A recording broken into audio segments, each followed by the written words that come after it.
everybody, this is GGB.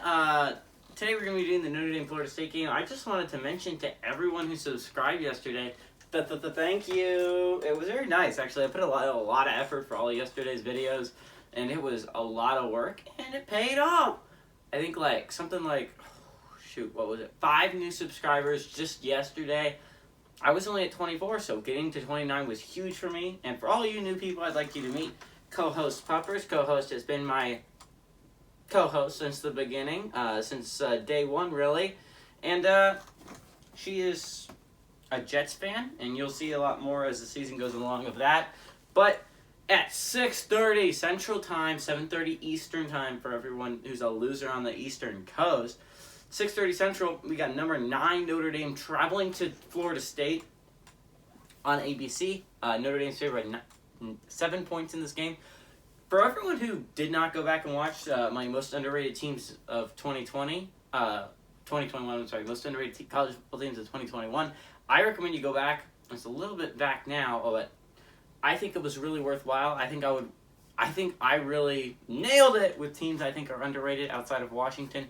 But Florida State was one of those teams, right? So Florida State was one of the teams I picked in the ACC to be a really underrated squad. Florida State went 3-6 last year, right? And they only had 2 one-possession games. They had the 3-point loss to Georgia Tech at the beginning of the season. And then they had a 3-point win against number 5 UNC later on in the season. And that was a really impressive win. They went 2-2 with Jordan Travis starting. Why am I so excited about Florida State? And there's 2 reasons why I'm so absolutely hyped for Florida State this year. One guy's name is Mike Norvell. Mike Norvell has been one of my favorite up-and-coming head coaches in the entire college football landscape. I love Mike Norvell so much. I loved him at Memphis, and I love him now at Florida State. He's such an offensive mastermind. And then that leads into the other thing that I'm so excited about Florida State for, and that's the second reason. It's transfer quarterback Mike. No, I'm sorry. I was thinking his name was Mike Mackenzie Milton. I don't know how I got that name wrong, but Mackenzie Milton was my favorite quarterback in college football.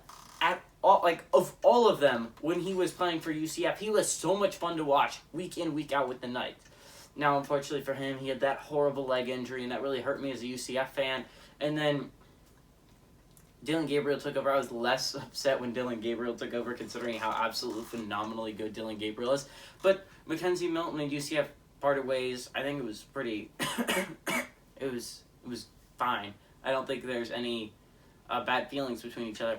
But he went to Florida State, and I knew as soon as he went to Florida State, I'm watching Florida State's almost every Florida State game, and I'm rooting for Florida State in almost every game. I love Mackenzie Milton, guys. But then you go to number 9, Notre Dame. Notre Dame, last year, by the way, was the 4th best team. I mean, there's an argument to me that Texas A&M was better than them, but Notre Dame didn't make the playoffs. This was a playoff team last year. They went 10-2. They had 2 one-possession wins last year. They had a 5-point win against Louisville that a lot of people don't remember. That was crazy. The Louisville almost won that game. And, talk about wins, games that could have changed the entire college football landscape from last year. There's 2, in my opinion, the Vanderbilt-Texas A&M game and this Louisville-Notre Dame game, where if these upsets happen, the landscape for college football is absolutely insane. Because you're looking at, you got, probably Cincy. You probably put Cincy in that thing, and then you probably...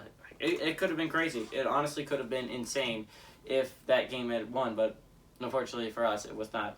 They got 7-point double overtime win against Clemson. A lot of people remember that game. That was the game that DJU saw his second game playing. So that was pretty amazing. It was a great comeback by Ian Book.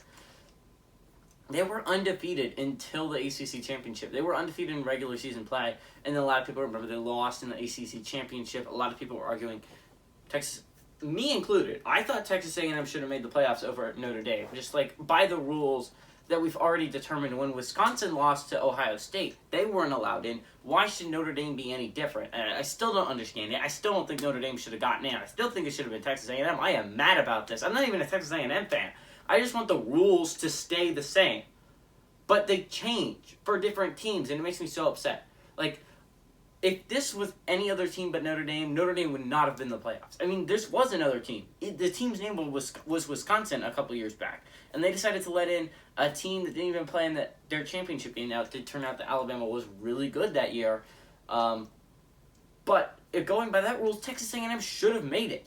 And I'm absolutely irate about this. Like, Notre Dame should not have made the playoffs last year. I am pretty sure about that. Then they proved me right when they got absolutely crushed by Alabama. Now, to be fair, not many teams could even put up a fight against Alabama. They only had one possession game last year.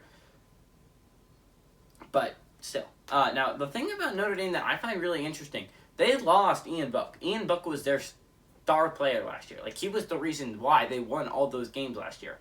There's a reason why he was a fourth-round pick, I think. I think he was fourth round. Like, I'm a Saints fan. I'm pretty sure he's a fourth-round pick. Now they got the new starting quarterback, who was a transfer from Wisconsin, in Jack Cohn. See, the thing is, I'm never sold on getting a transfer quarterback from Wisconsin. Ugh. Like, Wisconsin never has good quarterbacks. I don't understand. Like, and I remember watching Jack Cohn play. He did not blow me away. He was not like, oh, that guy's going somewhere. It's not like when De'Aaron King played at Houston and he was transferred. I'm like, someone's got to get him. He is really good. Normally, I don't think that much. Like, Will Levis was better than this guy, in my opinion. Like, there are so many other quarterbacks I would rather have in this college football landscape than Jack Cohn. This guy is not that good. But Notre Dame does end up picking it up. Fighting Irish has a really good running back. But I love Florida State here. I really do. I think the Seminoles are going to pull off the upset. Let's go Seminoles. I think they're going to upset the number 9 Notre Dame, and we get our second top 10 upset of the week. But hey, everybody, this is GGB. Let me know what you think in the comments section below. Don't forget to hit that like and subscribe button. This is GGB and Coast Pepper saying adios, amigos.